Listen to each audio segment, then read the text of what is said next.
안녕하십니까? 즐겁고 행복한 오늘입니다. 혹시 이런 경험 있지 않으신가요?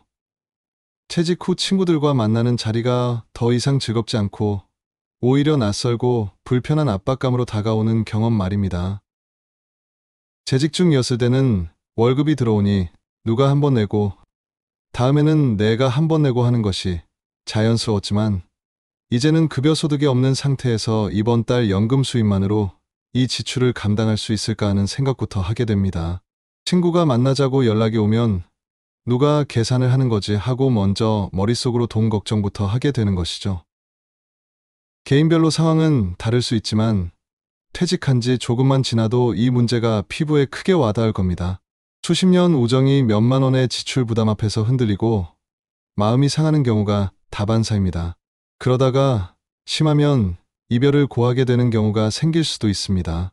오늘 이 영상에서는 친구 간 돈 문제로 멀어지는 유형을 분석하고 내가 호구가 되지 않으면서도 오래도록 품위를 지키는 방법을 제시하겠습니다.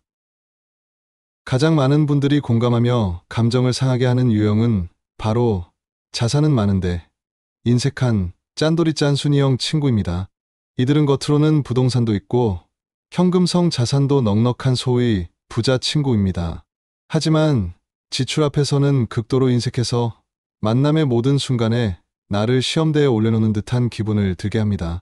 예를 들어 다 함께 마시려고 주문한 커피나 케이크에 대해서 나는 집에서 이미 먹고 왔다며 굳이 분위기를 깨고 자신의 몫을 절대 지출하지 않으려 합니다. 보통 내가 밥을 사면 다른 친구는 커피를 삽니다. 근데 다음번 만남에서도 나보고 밥값을 내라고 하고 본인은 커피를 사겠다고 하는 겁니다. 이러한 인색한 태도가 왜 우리를 힘들게 할까요?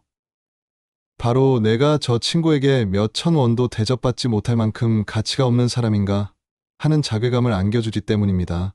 나의 경제적 상황과 상관없이 친구 관계에서조차 상대방의 인색함 때문에 내가 구차해지는 기분, 그리고 돈이 없어서가 아니라 돈에 집착하는 친구의 모습이 관계의 품위를 떨어뜨려 결국 왜 저렇게 살까 하며 관계를 정리하게 됩니다. 두 번째는 우리의 계획된 현금 흐름을 망가뜨리는 통 큰 척하는 허세형 친구입니다. 이들은 여전히 젊은 시절의 통 큰 습관을 버리지 못하고 자기 돈으로 허세를 부리면서 친구들에게 과소비를 강요하게 합니다. 이들은 내가 쏠게라고 말하고는 다음에 훨씬 비싼 코스를 가자고 주도하여 친구들에게 부담을 주곤 합니다. 만남의 질은 높아질지 몰라도 나의 한정된 연금을 예상치 못한 지출에 쓰게 만드는 압박감, 그리고 너희는 나를 따라오지 못한다라고 말하는 듯한 그 우월감 때문에 내가 저 친구의 들러리인 것 같은 열등감이나 불쾌감에 관계가 멀어지게 되기도 합니다. 세 번째는 거의 없을 것 같지만 제가 실제로 경험한 것으로 돈 빌려달라는 친구입니다. 이 친구는 어느 날 갑자기 연락해 본인의 긴급하고 절박한 일이나 상황을 호소하며 적지 않은 돈을 빌려달라고 이야기합니다. 돈을 빌려주지 않으면 너는 내 친구 아니다라는 감정적인 압박을 가해 사람의 심리를 흔듭니다. 나의 노후 자금을 위협하는 요청 앞에서 나를 지키기 위해 냉정하게 노라고 말하고 관계를 끊을 수밖에 없게 됩니다. 마지막 네 번째는 우리의 자존감을 무너뜨리는 노후 준비를 강요하는 비교 우위형 친구입니다. 이들은 만남의 모든 주제를 돈 이야기로만 끌고 가며 끊임없이 자신의 금융 성과를 과시합니다. 나는 퇴직연금, 개인연금 말고도 배당으로 이만큼 받는데 너는 얼마 정도 되니? 같은 질문은 은퇴 후 소득이 줄어 힘든 친구에게 너는 실패한 노후를 살고 있다 처럼 낙인을 찍는 행위와 같습니다.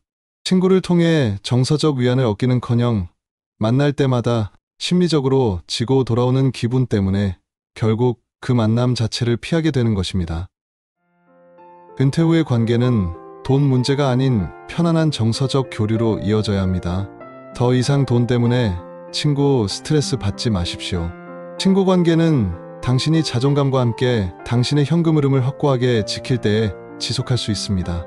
특히 60대 이후 친구가 삶의 동반자가 되는 시기가 왔을 때 돈 문제로 인해 홀로 남겨지지 않으려면 지금부터 현명하게 관계를 관리해야 합니다. 가장 먼저 만나기 전에 모임 예산을 정하는 원칙을 당당하게 선언하십시오. 예를 들어 오늘은 1인당 3만 원 예산으로 편하게 이야기하자라고 말하는 것은 구차가 아니라 품위입니다. 자신의 경제 상황에 맞는 만남을 주도하여 상대방의 허세에 끌려다니지 마십시오. 그리고 소액이라도 계산은 즉시 정확하게 더치페이하는 것을 습관화하십시오. 이것이 바로 친구들의 인격과 경제 상황을 존중하여 우정의 신뢰를 오래도록 유지하는 비결입니다. 대충 어색하게 넘어가지 말고 분명히 하여 나의 자존감과 나의 노후 현금 흐름을 지키는 것이 남에게 휘둘리지 않고 60대 이후까지 당당한 노년을 만드는 가장 현명한 관계관리의 전략입니다. 지금까지 들어주셔서 감사합니다. 내용이 도움이 되셨다면 구독, 좋아요 눌러주세요. 영상 제작에 큰 힘이 됩니다. 환절기에 건강 조심하시고요. 오늘도 즐겁고 행복한 하루 보내세요. 감사합니다.